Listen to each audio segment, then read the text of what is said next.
সীমাস kitchen and লাইফস্টাইলে আপনাদের সকলকে স্বাগত। দুদিন ধরে বৃষ্টি হচ্ছে, একটু গরমের হাত থেকে আমরা রেহাই পেয়েছি। তো পেটটাকেও ভালো রাখার জন্য আমি আজকে পেঁপে দিয়ে মুরগির মাংসের হালকা ঝোল খুব অল্প মশলায় করব, সেটা আপনারা দেখতে থাকুন। এই যে পেঁপের কাঁচা গন্ধটা কাটানোর জন্য আমি পেঁপেগুলোকে ভেজে নিচ্ছি। পেঁপেগুলো হালকা করে ভাজা হয়ে গেছে।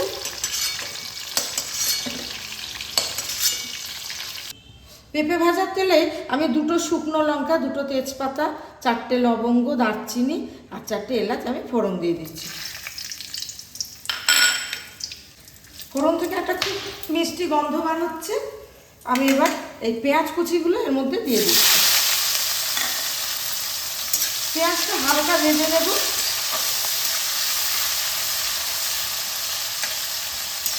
পেঁয়াজটা হালকা ভাজা হয়ে গেছে। আমি এইখানে চিকেনটা নুন আর হলুদ দিয়ে ম্যারিনেট করে রেখেছি। এইটাই পেঁয়াজের সঙ্গে একটু ভেজে নেব চিকেনের কাঁচা গন্ধটা কাটানোর জন্য।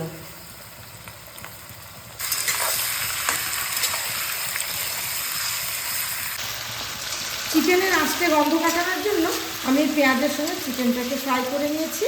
এবার আমি এর মধ্যে বাটা মশলা, গুঁড়ো মশলা আমি দেবো। বাটা মশলার মধ্যে আছে কাঁচা পাকা লঙ্কা, আদা, রসুন, টমেটো, পেঁয়াজ সব আমি একসঙ্গে পেস্ট করে দিয়েছি বন্ধুরা। এখন আমি এটা এর মধ্যে দিয়ে দিচ্ছি। আর দিয়ে দিচ্ছি 1 চামচ হলুদ। তরকারিটা যাতে ভালো কালার হয় তার জন্য 1 চামচ কাশ্মীরি লঙ্কার গুঁড়ো আর স্বাদ মতো লবণ। এই মাংসের ঝোলটা খুব হালকা করে করব, সেই জন্য আমি এই অল্প মশলাতে এটা রান্না করছি। এই মশলাগুলো আমি খুব ভালোভাবে চিকেনের সঙ্গে কষিয়ে নেব। দেখুন বন্ধুরা, মশলাটা খুব ভালোভাবে কষানো হয়ে গেছে মাংসের সাথে। আর দেখুন তেলও ছেড়ে দিয়েছে। মশলা যত কষানো ভালো হবে তরকারির টেস্টটাও খেতে খুব ভালো লাগবে। আর এখানে আমি পাশে মাছ, মাংস, ডিম যা রান্না করি না কেন আমি পাশে গরম জলটা করতে দিই। এই যে এখানে পাশে আমি গরম জল করে রেখেছি। এই জলটা এবার আমি এই মাংসের মধ্যে দিয়ে দেবো। গরম জল দিলে তরকারির মধ্যে তরকারির টেস্টটা খুব ভালো লাগে। দেখুন কত সুন্দর দেখতে লাগছে, কালারটা দারুণ হয়েছে আর একটা খুব সুন্দর গন্ধ বার হচ্ছে। এর মধ্যে এবার আমি এই ভেজে রাখা যে পেঁপেগুলো, এই যে বন্ধুরা ভেজে রেখেছি পেঁপে, এইগুলো আমি এর মধ্যে দিয়ে দিচ্ছি। ভালোভাবে জলের সঙ্গে মিশিয়ে নেব।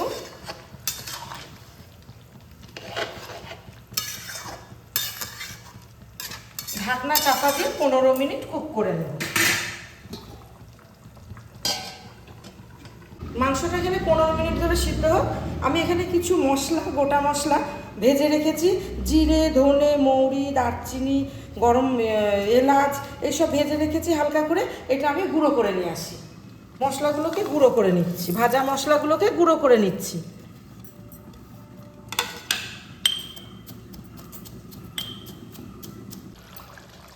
দেখুন বন্ধুরা 15 মিনিট হয়ে গেছে।